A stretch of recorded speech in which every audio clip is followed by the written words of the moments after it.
There you go. Hello, this is Umbra of the Wind Lodge, and she is your prefect, and she go and she and Okay, so let me take over. See, I had her do this because I tend to get tongue-tied. And yes, I am Umbra. I am the prefect of the Winds Lodge at the Grey School of Wizardry. And what month are we on? March. March. Welcome to March. What happens in March? March challenges. March challenges. And also, what else happens in March? Daylight savings.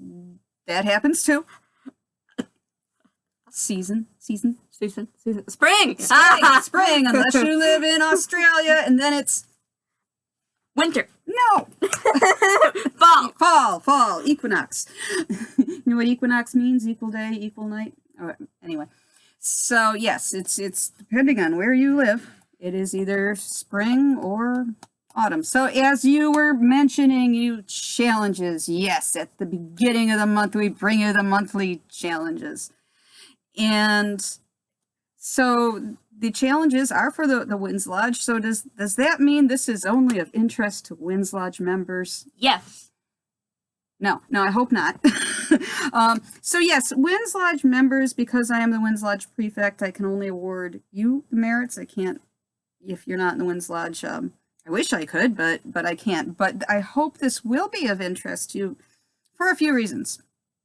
First of all, as much as I have enjoyed being your prefect, I think I know we do have somebody who's running for the position behind me, and are we very excited to have someone else? Yeah.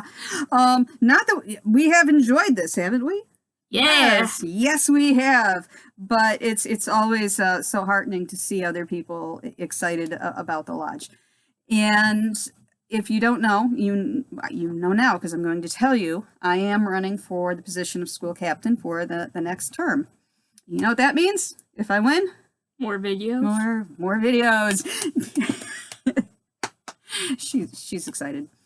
So the reason I hope everyone would be interested is I want to walk you through a little bit of the process about how I choose challenges, because one of the jobs of school captain is to post monthly challenges. So if I have the opportunity to do that, you might want to know what you're in for. But the other thing is, as my helpful apprentice has pointed out, the season that we are approaching is spring. If it's spring, that means it's Ostara, and if it's Ostara, that means it's a Second Life Conclave coming up. And who's hosting the Second Life Conclave? The Winds Lodge. Yes, the Winds Lodge. That means I need all the help I can get. So one of the things that I did for the Imbolc Conclave is, we were co-hosting that with the Stones Lodge, and that was a lot of fun. Had a great time working with Prefect Mercadal of the Stones Lodge. And not having done a conclave before, I really wanted some input. It is a group effort. It takes a lot of people to have a successful conclave. And so I wanted a brainstorming activity. So you could earn, if you were a Winds Lodge merit back then, and as of also now, if you put any brainstorming idea of what you would like to see happen at that conclave, on the forums, on the merit thread, you can get a merit for that. But this is where I'm a little bit opportunistic, because one of the great traits of a leader is, we discussed this. What is it? Delegation. And what does delegation mean? Making other people do it for you. No, no. But it's a group effort, and I want your participation. So if you were to suggest something, I will turn around and I will twist your arm into a way, you know how you could do that yourself. That would be really helpful for you to participate in the conclave. Yeah, that's usually the, when like I'm at church and I do that, know who would be really good at that job? You would. No one ever wants to hear that, do that. But it is a group effort. But there's, you don't feel pressured because nobody is required to go on Second Life. I know for me, sometimes the technology is kind of spotty. Sometimes I can get on, sometimes I can't. So, definitely I can use all the help you can get. But regardless of which lodge you are in, even though you can earn the merit for the brainstorming part of this, I still do want to hear your ideas. And if you show up and if you participate in the ritual or if you do a presentation, and that's anybody in any lodge can do this, you will earn merits for your lodge. So that is relevant to everybody, right? I want to hear your ideas. Yeah, I know. I'll give you some time to think about it. Okay. So another thing that I just started last month, it came to my attention that the element of air is a little hard to work with. Like it's like literally hard to grasp, right? Yeah, you can't nail it down either. So I got to thinking about, we have all these academic departments that host challenges that help you kind of understand more what that department is about. So it made sense to me that within each of the elements, we should be helping our apprentices understand how to work with that element. And it actually be helpful to learn how to deal with all four. But we're the Winds Lodge, this is our job. And if you are not in the Winds Lodge, I still encourage you to try these, or, just it's helpful to understand all of the elements. So one of the challenges I had last month was a meditation on sylphs, the air elemental. And fortunately for you, I didn't make you do that, because I know in the past I've tried to get these guys to do the meditation, and as soon as I tell them to go to their happy place, yeah, it doesn't work out well. So this month, I told you what one of our challenges for this month was going to be. What was it? Do you remember? Find a quote. Well, that one comes next. Okay. Tarot cards. Tarot cards. And what was the tarot challenge? Okay. There's suits. Suits? That's suits. Yes, suits. There's suits and tarot cards, and one of the big things is whether the sword means fire or air, or if the wand means fire. Yeah, so or each air. suit correlates to an element, and there's not really a whole lot of disagreement. Like pentacles are earth, and cups or chalices are water. But between swords and wands, across different traditions, some people say swords are air, some people say it's fire. So for this challenge, I just want you to write at least one paragraph. I want to hear your opinions. Which one is air? Which one is fire? And this is, again, I can only give the merit if you are in the Winds Lodge. But you know what? If you're in the Fire Lodge, or any lodge, but if you're in the Fire Lodge, this kind of pertains to you too. Which do you think represents fire? Is it wands? Is it swords? Okay, so the third challenge. What was this third challenge? You kind of were on it.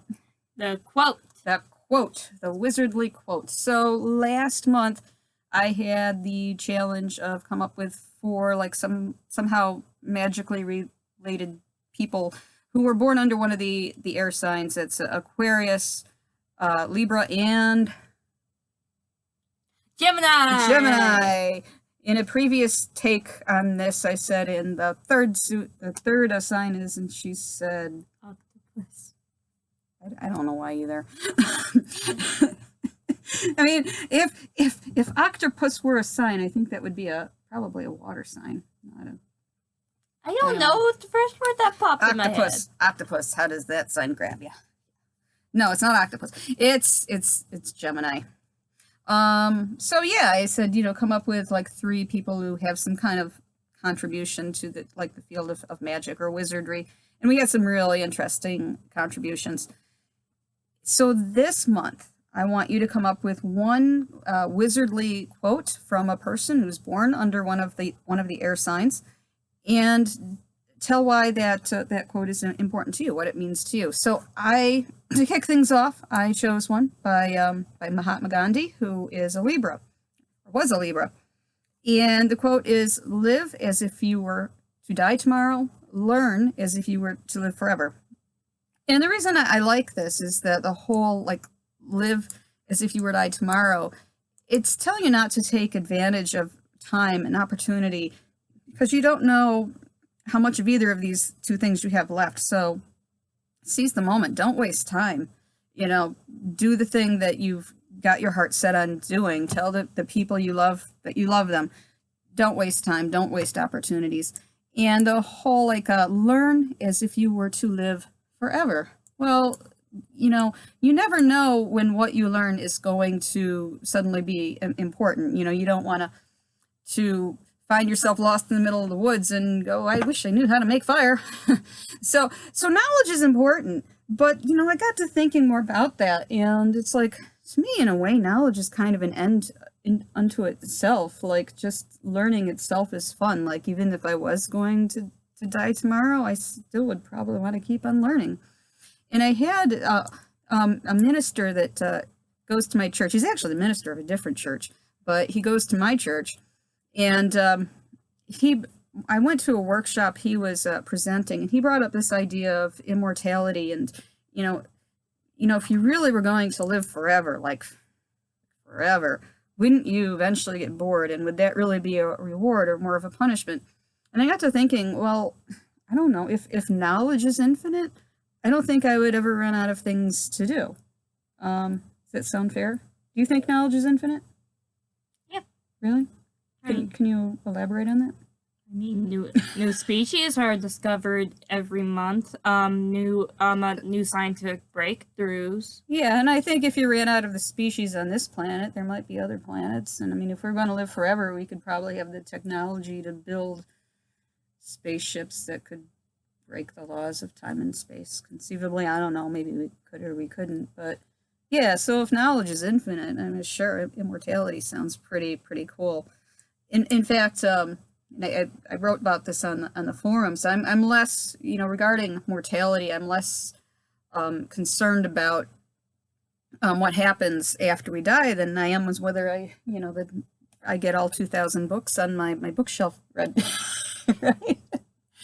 So I mean, this quest for knowledge, it's like just ongoing. Like you didn't go, but we just got back from a road trip to Vermont and back. That's like 5 hours from my house, and we were driving at night, and I shared in one of my previous videos, like, all the books that I got for my birthday. So, you know, you think, oh, this is a great opportunity to read in the car as my husband drives, but we were driving at night all night long. So, you know, there's no light. So I had to download a brand new book on my Kindle, and I'm going to share which book I bought. It's Devoted to Death, Santa Muerte, the Skeleton Saint. And she's a kind of a misunderstood entity. If you may have heard of her, like, in pop culture references, she is really kind of dark and associated with crime, but she's really a lot more multifaceted than that. And so I'm interested in folk magic and folk traditions, and she's a folk saint. And then I just even got a second book on her too. So yes, that quest for knowledge is absolutely infinite. I could never possibly know enough. And yes, if I could live forever and, like, learn everything, that would be so cool. So yes, learn, keep learning as if you will live forever. So fourth, we're on number 4, fourth merit challenge. This one's a surprise to you, and it was a surprise to me until last night. I was actually going to do something different, and now I don't even remember what I was going to do because I like this idea a lot better. So I was reading our grade school Facebook page, and one of our apprentices, Wynn's Lodge apprentice, Julie Alexandra, was talking about scrying. And I thought, you know, in the same way I thought that, you know, talking about the element of air would be like a neat opportunity if our apprentices are wanting to learn more about working with air. If she's working with scrying and even ahead of taking a class on it, you know, wouldn't it be great to, like, encourage people in what they're already studying? And this is, again, you know, if you do elect me to become captain, yeah, I'm totally going to read everything that you you write on Facebook and on the forums. And I'm interested in, knowing that and sharing that and, working off of that. So my challenge, it's a scrying challenge. And I want you to work with that process. You know what scrying is? Nope. I guess like crystal ball gazing. It's not just crystal balls. It's one possibility. So yes, I have a few of them. I have this one. I have this one over here too. I've never had a whole lot of luck doing it with a crystal ball. Some people use like a black scrying mirror. And apprentice Julie Alexandra was asking, which of these people prefer. But I put a link on the forums. There's many ways you can do this. Like some people do clouds, some wax. One of the things that has worked the best for me is fire. And the first time I tried this, it was like a really, really wild experience.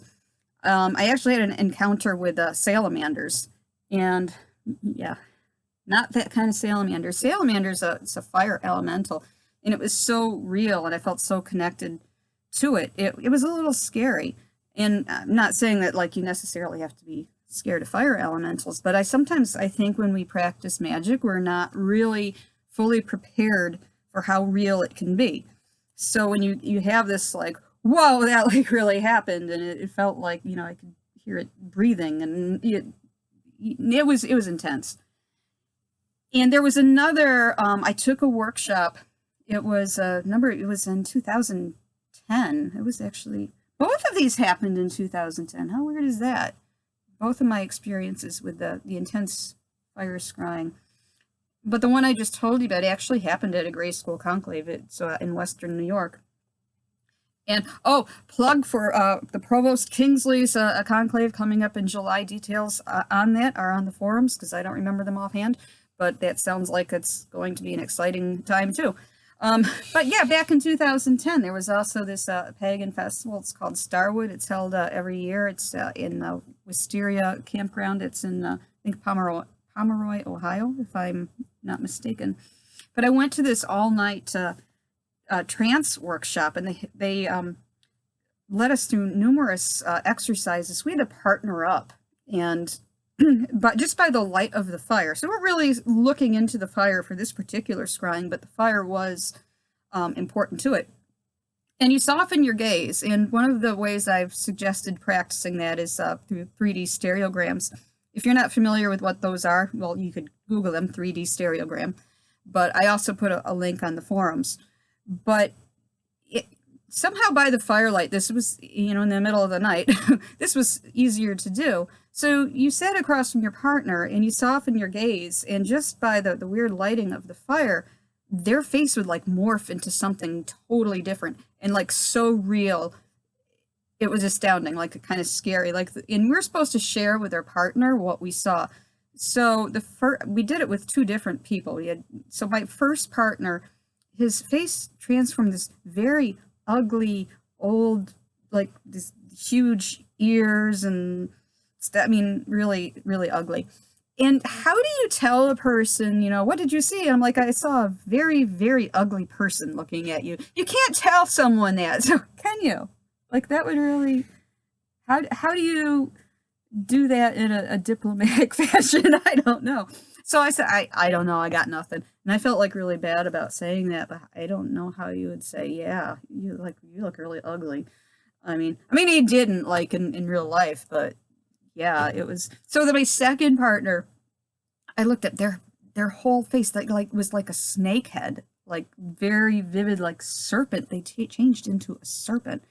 And so I was able to share that. I'm like, oh, it's freaky, man. Like you're like a snake.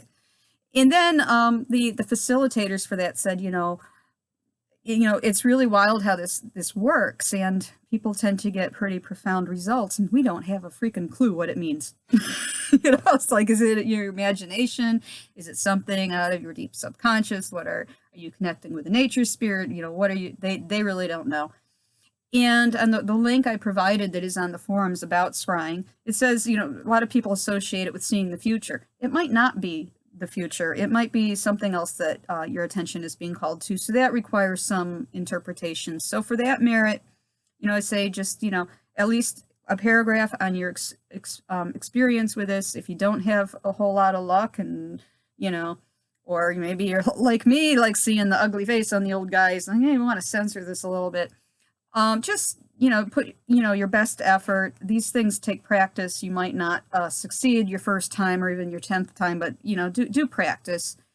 And also for that challenge, if you don't want to write, if you get some profound visual imagery, you can create like an artwork and submit that. I will accept that. So those are your 4 challenges. To recap, what were the challenges again? Tarot cards. Tarot cards and Quote. And conclave. Conclave. And the last one was... Okay, hold on. Crystal ball! Well, not just scrying. It doesn't have to be a crystal ball. It can be, like... There's a list of things on the link that I, like I said, I just fire. see crystal. You just see crystal. Well, you're kind of a muggle. Well, do you disagree? I don't know. I don't know. Well, you know what? See, so I'm hoping, and I don't know if we'll get to this today, but I'm hoping that we're going to do another video. She has been assisting me with an ongoing magical project that I'm out working with some nature spirits, and we've had some pretty profound experiences doing that. I've been writing like crazy in my magical journal, and I hope you all keep one. It's very, very helpful to write down all the coincidences that you have. And here's an interesting coincidence. It's not like I go off topic or anything, right? Mm-hmm. So when we were in Vermont, just the TV show, the movie that we were watching in the hotel room was Titanic, and it's very popular movie. You probably have all seen it. Have you seen it? Yeah. You've seen it. So nothing unusual there. So we got home. Yesterday, the day after seeing this movie Titanic, I got a message from the church music director for one of the 2 churches I attend, saying, can you play piano next Sunday? And I said, yeah, sure. So I went out, I was thinking, I should practice and warm up for that. And the hymnal was sitting on my piano open, just randomly open, to the song Nearer My God to Thee, which I've never played before. And I don't know if you're familiar with this, but the lore has it, there's no way to prove this, is that Nearer My God to Thee was what the band was playing when the Titanic sank. So I'm like, okay, I saw Titanic, and the next day my hymnal's open to Nearer My God to Thee. I don't know what that means. A friend of mine says it means it's a coincidence, is what that means. I don't know, but I'm not getting on any cruise ships anytime soon. You know what I mean? So there you go. But hopefully we will have another video for you soon. We are going to go out on my walk with, I have fairy food, fae food, which consists of coffee grounds and sugar, and which I got that idea. I showed this book before. It's one of the birthday books I got, Staubs and Ditchwater. And it's funny because I went out on this walk and I found all these things, and I knew they were meaningful, and some of the things I brought home with me.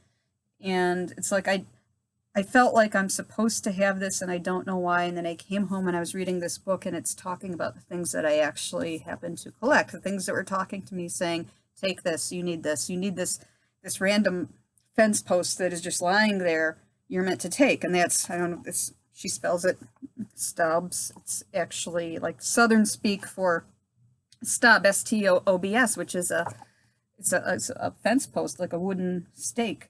And you use that for a spell, and it was so weird that I felt like someone was saying, okay, take this, you need to take this. And I brought it home, and then read in here, there's a spell you can do with that, and it was like exactly what I needed. And there's a lot of weird things like that going on this past week, and I thought we could devote an entire video. Well, because we went out, and you remember it was kind of like that dark place with the dead deer, and then you cut yourself, and that was like, it was kind of freaky, wasn't it? Kinda? What do you mean? We'll discuss it later. Anyway, so No, wait, what? Some things demand a sacrifice. No. I'm sure it wasn't. It's like the near my god to thee. It was a coincidence that Did I cut myself? you cut yourself after we visited a place that was kind of creepy, and I was like, let's get out of here. So yes, so we will discuss that more in another video. This one is looking worried now. But yeah, there's so much I have to say about that. I need to get out my journal and read about that. So, how do we end these things? With a very blessed be.